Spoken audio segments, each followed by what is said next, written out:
Good morning, YouTube. This is LA Prepper, and I am excited today because today is the first day that Prepper Bob is going to start fixing his ATV. Woohoo! Isn't that exciting? Man, I wish I had an ATV. I always wanted an ATV. I only rode in them a couple of times, but I love them to death. In fact, I actually kind of had a semi-horrific accident when I was a little younger. I was out in the Oregon dunes with my dad, and I was on the back of an ATV that was not designed for two people. Most ATVs aren't really designed to carry two people, but we hit a bump, and my leg got caught under the rear tire while we were going like 20 miles an hour, and it took a little bit of my skin off, but no big deal. It grew back. My poor dad felt terrible about it, but at any rate, let's get on to the topic of this video, how to get the Suzuki running. So, good news, Prepper Bob, you're halfway there. And I say that because if it runs for a few seconds and then it quits, it means you have good compression and good spark. So even though some people will say, oh, you know, do a compression check, go buy a new spark plug. Don't buy a new spark plug yet. You will want to get a new one potentially eventually. But not right now. Okay, so a few things. First, we have made you a spreadsheet, Prepper Bob. You are currently in the data log. We're going to auto filter you. Real quick, I do need to know the make, model, and year of the different machines, but don't worry about the other stuff. We're just going to focus on the ATV for now, and we're going to go machine by machine. We're going to get every single machine you have up and working, Prepper Bob. If you don't give up, I won't give up. We're gonna get you going, Prepper Bob, I promise, all right? So, we have here 16 steps of what we're gonna do to, and I'll probably type these in the video description just so you don't have to write them down yourself. You can copy paste. 16 steps to get that ATV working, and not only to get it working, but to help diagnose what's going on with it. It can absolutely be overwhelming when you have an engine that doesn't run right, and it's not always obvious where to start. But I have just a little bit of experience with this, and most engines that are carbureted behave in similar ways. So without further ado, let's go ahead and get started. I don't know whether or not it has an electric start or a pull start. You mentioned it has a battery, and typically if it has a battery, it's going to have an electric start. So step number one is to charge the battery. Whether or not it's a pull start or electric start, you're going to want to charge that battery. That's going to make everything a lot more copacetic. Granted, if it does start, a dead battery won't stop it from running typically, but it's just always a good thing to start with. So step number one, charge the battery. That's pretty easy.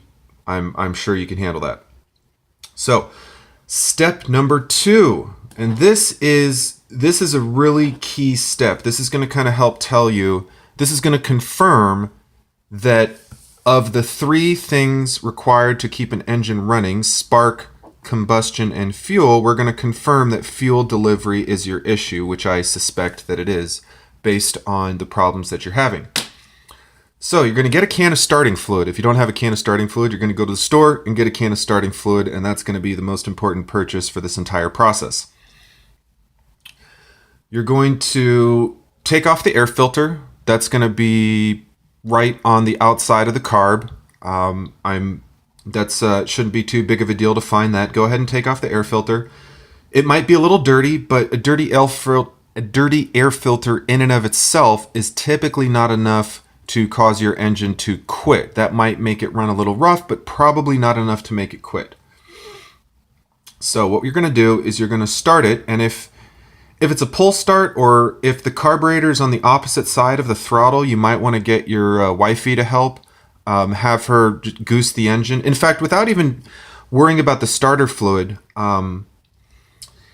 there's probably a manual choke on it. So you're going to charge the battery, put the choke on, go ahead and start it, and while it's running, before it quits, go ahead and goose the throttle just a little bit. Don't floor it, but just kind of goose it kind of like that a little bit. and see if that helps a little bit. It may or may not, but that's a good step. So if goosing the throttle a little bit isn't enough to keep it running, we're going to move on to step 2. Step 2 is after you remove the air filter, you're going to get your starter fluid, and right as it starts to die, you're going to spray a little bit of starter fluid in there. You don't have to hold down the spray. That's kind of a lot of starter fluid, but just like spray, spray, spray, spray, spray, something like that. What I suspect is that a little bit of starter fluid is going to help it kind of stay running. Now, don't keep it running on the starter fluid longer than you need to. All you're trying to do is confirm that if you add a little bit of starter fluid, that the ATV motor keeps running. And I highly suspect that a little bit of starter fluid is going to keep it running. Now, what that confirms is that we are, in fact, having a fuel delivery issue. Okay. Then we're going to move on to step number 3, which is increase the idle speed just a little bit. Let me see if I can find a good picture of that idle speed screw. And this is where the make and model comes in, so we can get some pictures of your actual carb. But let's go ahead and just try to see if I can find like anything with an idle screw on it. Yeah, so your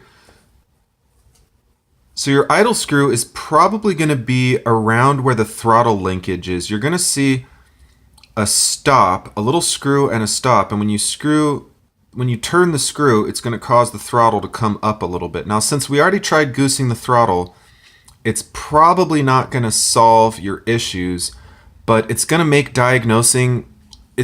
getting your engine running a lot easier. Obviously, once we get it all dialed in, we can lower that idle speed, but increasing the idle speed is going to help you just kind of help make things easier while you're trying to get the engine running. So that's step number 3, increase the idle speed. Step number 4, we're going to be playing with the fuel petcock. I can almost guarantee your ATV has a fuel petcock. It's going to look something like this. It's going to have a on, run, and reserve. And in case you're wondering what the difference is, the on setting is going to be the higher pipe. Or I guess, yeah, sometimes they call them like primary, but like this one says reserve, fuel, and off. So the normal setting or the fuel setting is going to be the higher pipe, which means the gas, it's going to draw from gas higher in the tank. Now keep in mind, to put it on the normal fuel setting, you need to have a sufficient amount of fuel in the tank. So first we're going to try on the normal setting, keeping in mind that you must have, the tank can't be too close to empty. So I guess this petcock thing kind of has a few steps. So step number 1, I'm going to say cycle the petcock. Just turn it between reserve and fuel and off about 3 or 4 times. Then we're going to start in the fuel position, presuming that you have at least a gallon or so in the tank. Go ahead and try to start it. Try the starter fluid method and see if you can get it to run having cycled the petcock. Step number 2 is part number 2 of step 4 is go ahead and switch it over to reserve. The difference is reserve has a lower fuel inlet. So the idea is your normal tank feeds fuel up until I want to get one where it's vertical here. God. The normal fuel inlet takes the fuel. Here we go. This is what I'm looking for. So the normal fuel inlet is going to feed until the tank is at this level. Once the tank gets below this level, if the tank is below this intake or inlet for the fuel, but it'll be above this one, you switch it to reserve, and that way, in case the fuel is below your main inlet, you'll be able to draw fuel. So if you have it on the main fuel setting, but the amount of gas is below the main fuel inlet, you're not going to run. It's not going to run. So step number 2 is go ahead and switch it over to reserve. And we're going to revisit the petcock a little bit later. Kind of step number 5, which is related to step number 4. go ahead and just tap the petcock really lightly. Just kind of get like a really small, like a finish hammer, or maybe like a small twig or something, and a screwdriver, and put the screwdriver kind of like right here or right there, and just kind of go like tap, tap, tap, tap, tap. Not really hard, just kind of lightly, just in case there's a little bit of crud in there. Probably won't be enough to loosen it, but you never know. Speaking of percussion repair, or percussive repair as it's so typically called, if messing with the petcock doesn't work, we're going to move on to step 6. Step 6 is go ahead and just tap the carbs a few times. The carbs have a float in them, and sometimes the float can get a little bit stuck, either stuck down, stuck up, stuck in the middle, stuck somewhere, right? So step number 6 is go ahead and tap the carb a few times. It can help to try to tap somewhere near the fuel, near the float reservoir, which is this little part on the bottom. It'll look kind of different depending on what kind of, depending on your individual carburetor, but basically the bottom of your carburetor is going to have the float. So just go ahead and give it a few light taps, nothing too crazy, and that might help loosen the float bowl. And yes, that is actually a method that a lot of people use to help loosen the float bowl without taking it off. So, step number 7 is going to be removing the tank. So the reason you need to start removing, we're going to move on. So steps 1 through 6 are kind of diagnosing it without really taking it apart. And you might get lucky and be able to get it to run a little bit longer using that method. If not, we're going to go ahead into phase 2, which is a little bit of removal, but nothing that I'm talking about in this video is going to involve like a full rebuild of the carb yet. I want you to work on the phase 1 and phase 2 stuff, and if none of this stuff works, then we'll move on into a little bit more advanced stuff. So step number 7 is going to be removing the tank. Go ahead and empty it out, get rid of that gas. I will leave it to you to dispose of the gas in a legal and environmentally friendly way. Maybe you can use it to help burn some brush that you have on your property. That would be a really great use for it, personally, I think. So we're going to remove the tank, and there's a few steps in this. Get a flashlight and go ahead and take a look in the tank, see if it's kind of cruddy. Actually, a really cool thing to do would be get like a small stick and tape, preferably a stick that's not going to break, maybe like a shish kebab skewer or something like that. Go ahead and tape a paper towel or something like that, or a little piece of t-shirt or cloth to the end of it, and you're going to put it all the way in the tank, and I want you to just kind of swab around and pull it out and look at the end of it. And if you have a bunch of gummy stuff on the end, that means that you have some varnish in the tank. Varnish being the product of the fuel degrading a little bit. If you do have a little bit of varnish in the tank, what I want you to do is get about 1/3 of a gallon to a 1/2 gallon of gasoline, maybe about a few cups of gasoline anyways. Put it in the tank. Make sure you have it sealed off on the bottom. You can just close the petcock. Leave the petcock attached for now. That's probably the easiest way to go. Just go ahead and swirl that tank around. Put a little bit of gas in, swirl the tank around, shake it up a little bit. Be careful, the pressure will increase a little bit. So shake it up a little bit, take off the cap, or if you have a breather cap, you won't have to worry about the pressure increasing. But just kind of shake it up, swirl it around, and then pour it out into a clear container and take a look at it. And if you're getting a bunch of crud and stuff, that could be causing an issue. So at this stage, we have the tank off, and we're going to move on to the next step, which is removing the petcock. The petcock is going to be on the bottom of the tank, of course. Right here, you can kind of see. So yeah, so here's kind of a picture. You're going to have the petcock on the bottom of the tank. Go ahead and loosen this fitting. When the petcock is on off, you should not have fuel leaking out, so it shouldn't be such a big deal. Obviously, you're going to want to remove this tube before you take the tank off. So there's going to be either a couple screws or bolts, something like this design. like that design, or there will be something like this design where you have like a big nut. So we're going to take the petcock off, and we're going to look at a few things. We're going to look at the filter of the petcock. It may or may not have a filter. It probably does. It'll look, oh God, no, I don't want to go there. It'll look just like a little kind of cylinder with a screen on it. Yeah, kind of like this. It'll be like a little piece of plastic with some little foil in there.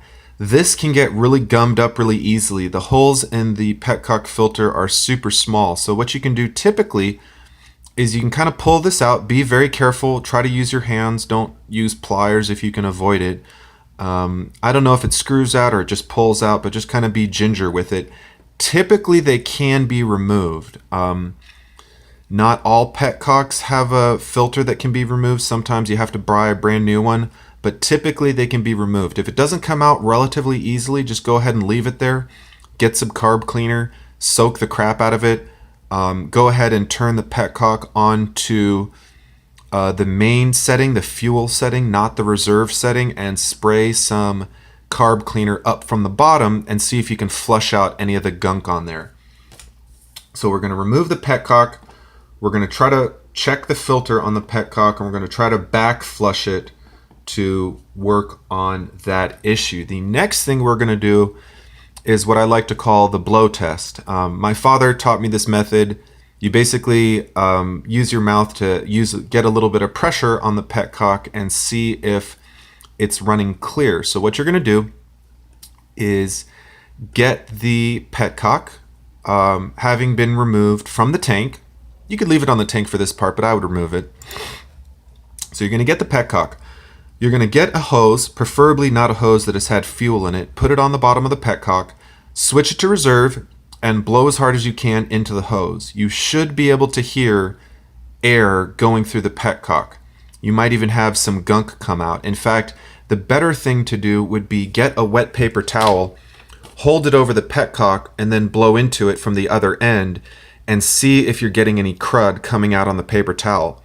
Then you're going to switch it over into the other fuel setting, the main setting, repeat the process, try to backflow the petcock by blowing through a hose, and see if you can get some gunk coming out like that. Typically there are very, very small holes in the petcock. In fact, so this is what you have in your, this is like a fuel diaphragm one. This is like a vacuum operated petcock, but you're going to have a little diaphragm like this. It's going to be a little circle with 4 holes in it, and depending on which way your lever is pointed, it's going to go like this hole in that hole, or this hole in that hole, or it's going to close it off. And old fuel can really gum up this stuff. And sometimes, if you're lucky, just cycling it and trying to back flush it will help clear that.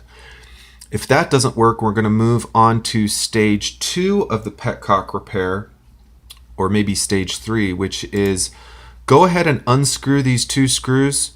It shouldn't, do it over like a little Tupperware tin. They're kind of there's a little washer in there that's kind of a little bit springy, but it shouldn't pop out all over the place. Go ahead and remove these screws, take the plate off. One thing I would recommend is take a picture before you do this, just to make sure that you don't have a problem putting it back on the right way. Typically you can't really put it back together wrong, but just to kind of make it easy. So you're going to take this off. Go ahead and remove the parts. You'll have your little gasket, you'll have a washer, you have this plate, keep the screws obviously, and take a look in there. See if you have a bunch of gunk built up. You probably do. Not that it's your fault, just because it hasn't run in a while, and that's what happens to petcocks. They get a little gunked up. So then you're going to take your carb cleaner, you're going to spray a bunch of crap in there, and at this stage there's a couple things you can do. You can either try to put the petcock together, put it back on the tank, and get the bike running, the ATV running, or you can move on to the carb work.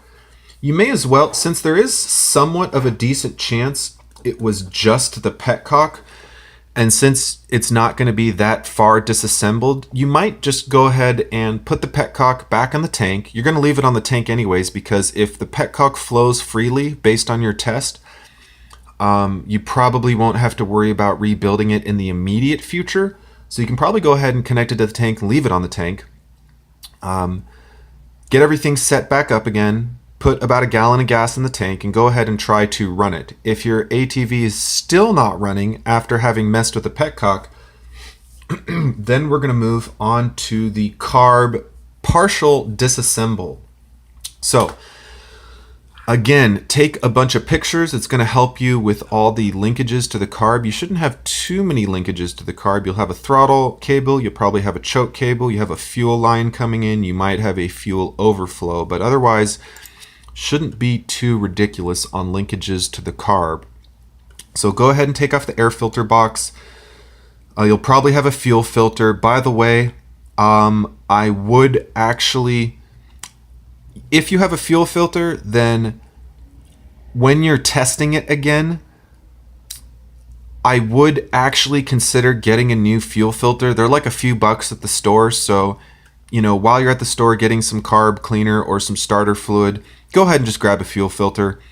I was thinking about telling you to go ahead and hook it up without the fuel filter, but the problem with that is if you just swirled around your tank, you could get some gunk back into the carbs and kind of reverse the whole process of what we're trying to do. So go ahead and consider getting a new fuel filter. You can also actually try to use that same blow method on the fuel filter. Hook up a tube to the inlet side of the fuel filter and just try to blow through it.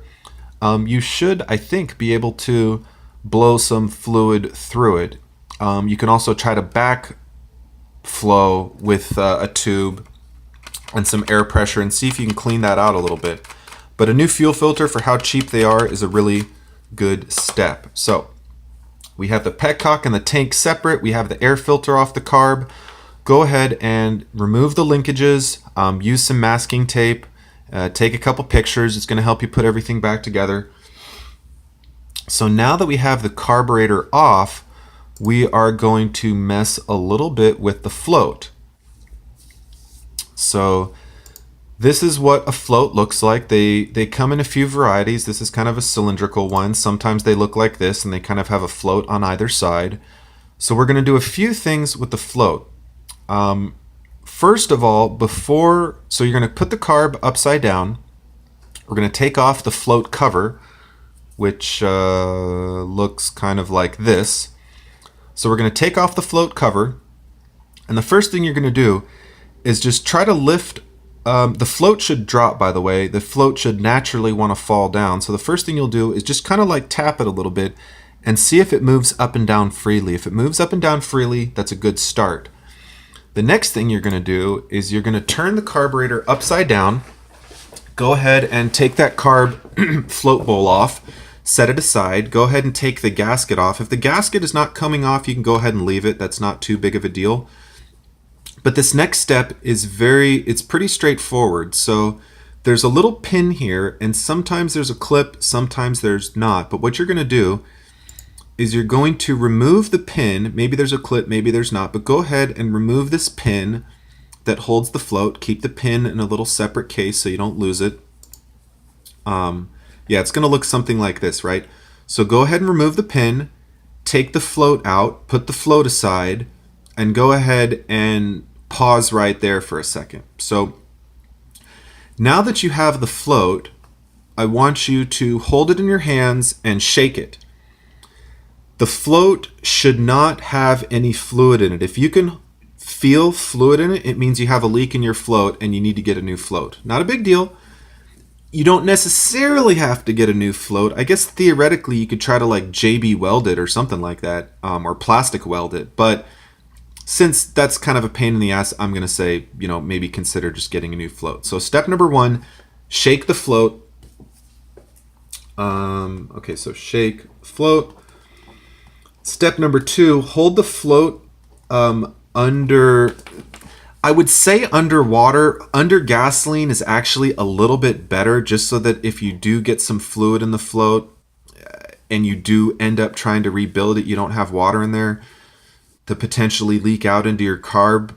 But bottom line, you can probably, if there is a leak, you're probably not going to use the float anyway. So just get a cup of water or a cup of gasoline, your choice, and hold the float underwater and see if any bubbles come up. If any bubbles come up, it means you have a leak in your float and things are not good. So after we're doing that, we're going to move on to step number 12, which is remove the needle. The float pushes up and down on the needle. You can kind of see it right there. Let's see if I can get a better picture of it. Let's see here. Okay. Fuel inlet valve, sorry. So here we have a float. Here we have the pivot pin, and here we have your little fuel inlet valve. So what happens is, keep in mind the float's upside down. So fuel goes into the float, engine runs, the float goes down because the fuel in the float bowl goes down. When it goes down, more fuel comes in through the fuel inlet valve into the carb. Now, this little part right here, the little tip of this, sometimes they call it the needle,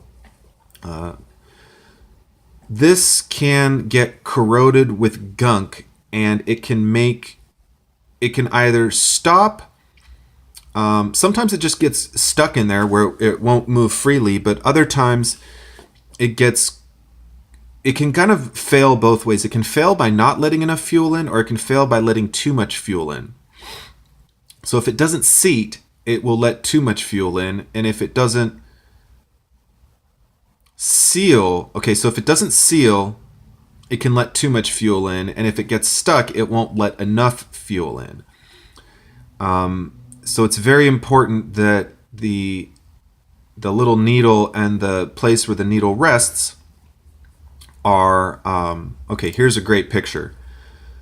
So this is where the little needle is, and it rests on like the little seat here. So at this stage, we have the float off, we have the needle out. Go ahead and inspect the needle. In fact, before you even take the needle out, it's going to be in the carb. Just kind of pull it up and down really easy, just ever so slightly, and see if it moves freely. You know, pull it up and down, see if it moves freely. Take it all the way out and see if it'll drop in all the way to the bottom. If it doesn't drop in and it kind of gets stuck, you could have some gunk in there. Now, you're not going to want to clean that area with like anything sharp, but what we can do is just get some carb cleaner, go ahead and spray the crap out of it. If by chance your needle is big enough that a Q-tip is bigger than it, consider getting a Q-tip, dip it in gasoline, drop it in there, kind of twist it around a little bit, and that might help. So once we have figured out if your float is not leaking and the float's looking good, if the needle is moving somewhat freely, after you've used a little bit of carb cleaner, we're going to go ahead and put the carb back together, being very careful. So you're just going to drop the needle back in there. We're going to drop the needle back in. We're going to drop the float on top of it. Sometimes there's like a special way. This is where the pictures come in. Take a picture here because sometimes there's a special little way that the needle like connects to the float. Sometimes you have to slide it over it. Sometimes it just has a tab. And I will say that if the tab is not bent in the correct orientation, it will cause you issues. But unless somebody else has previously messed with the float, go ahead and don't worry about the tab right now. So we're going to put everything back together, put it all back on the cycle, put a gallon of gas in there, switch the petcock over to reserve, just in case. If you want to put like 2 or 3 gallons in the tank, that's fine, but sometimes it just means you got to worry about being more careful with the tank so it doesn't spill. If you want to put a little bit of less gas in there, just put like a gallon of gas in there.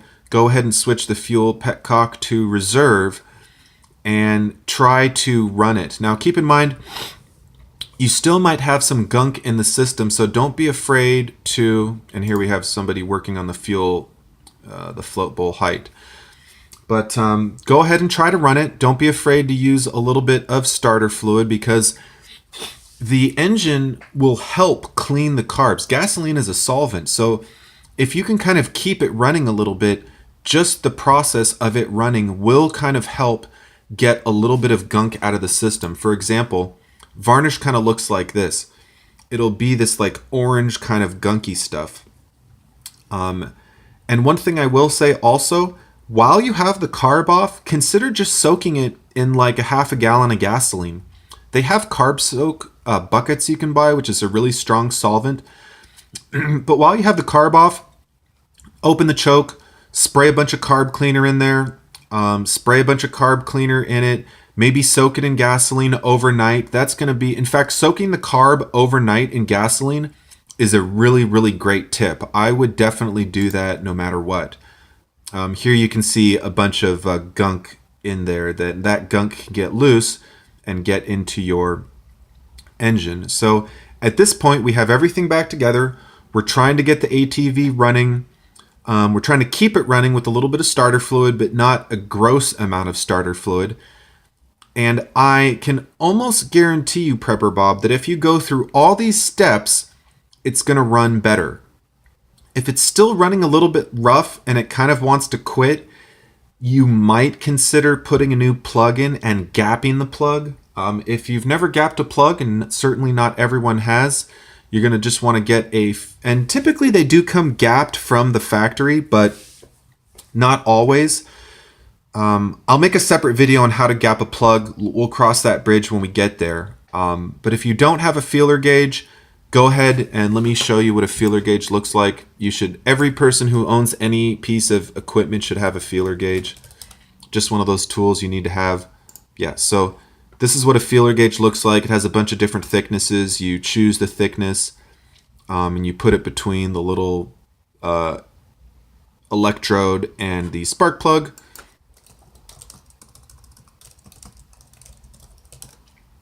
And make sure that it has the correct gap. They also have gap tools like that.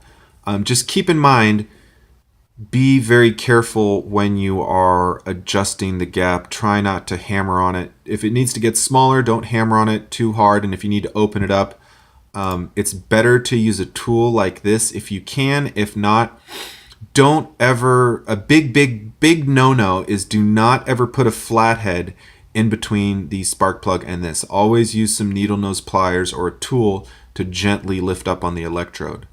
You want to be very, very careful with that because the electrodes, they're not that fragile, but it's just good practice to be a little careful with it. So there you have it, Prepper Bob. That is about 2 or 3 hours of work, but it's well within your capability. I have no doubt that with this highly, highly professional video, you will be able to do some work on that ATV, and I can almost guarantee that after you go through checking the tank, checking the petcock, checking the float, checking the needle, the main needle that is, or the fuel inlet valve, I think they call them needles. Yeah, carb, needle. Yeah, needle and seat. The seat is the other big part, and the seat is the part that's a little bit trickier to replace, but we're not going to worry about the seat for now. We're just going to hope that the seat is okay. We're not going to worry about that.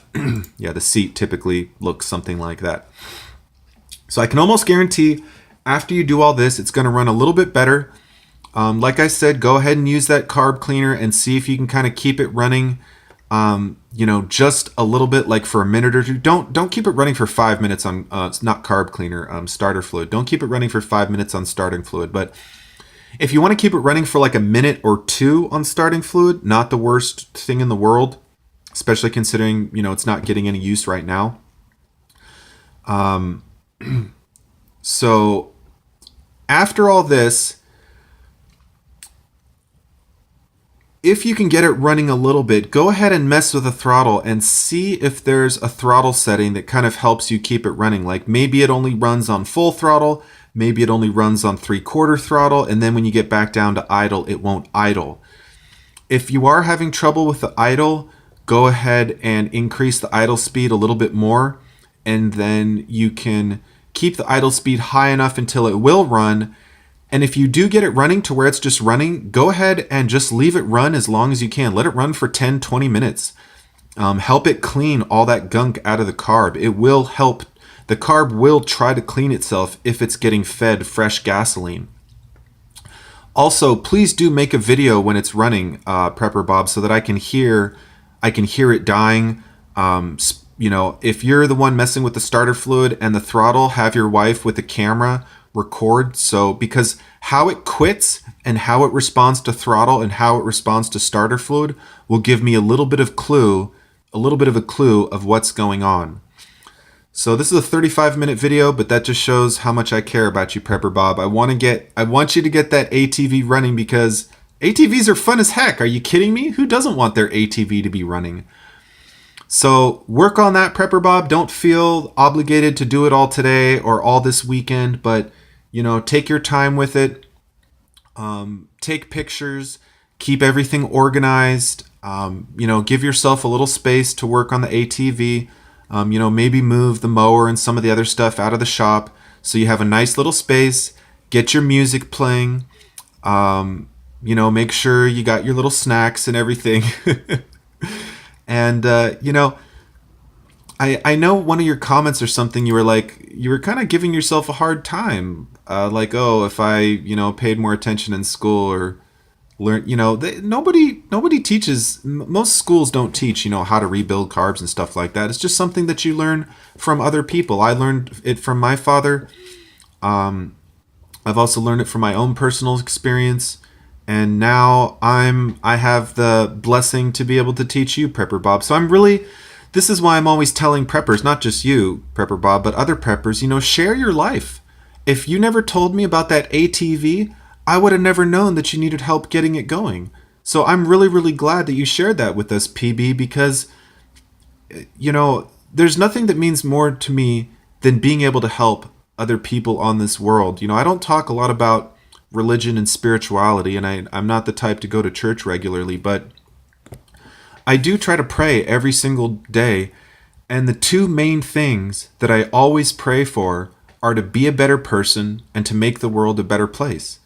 Because I think that's really all that matters. If I can be a better person, if I can make the world a better place, then hopefully, some long time in the future when I'm on my deathbed, I'll at least have some comfort in knowing that I left the world a better place than when I got here. At least I tried to leave, at least my own. Maybe if the world is a shithole, I can't do anything about that, but at least I tried to make the world a better place. So I'm really glad that you shared this with us, PB. I have all the faith in the world that you're going to be able to make some really great progress on this. And if you do all this and it's still running a little bit rough, don't worry, I still have a dozen other ideas of what we can do to get this ATV up and running and to get you out there tearing up the back 40. So until next time, Prepper Bob, and all my friends at YouTube, if anyone else has problem with their small engines, you can absolutely follow all these steps. These steps are not just for an ATV. These steps are good for anything that has a carburetor. Anything. Cars, chainsaws, you name it. So until next time, YouTube, like, comment, subscribe, get those engines running, and keep prepping.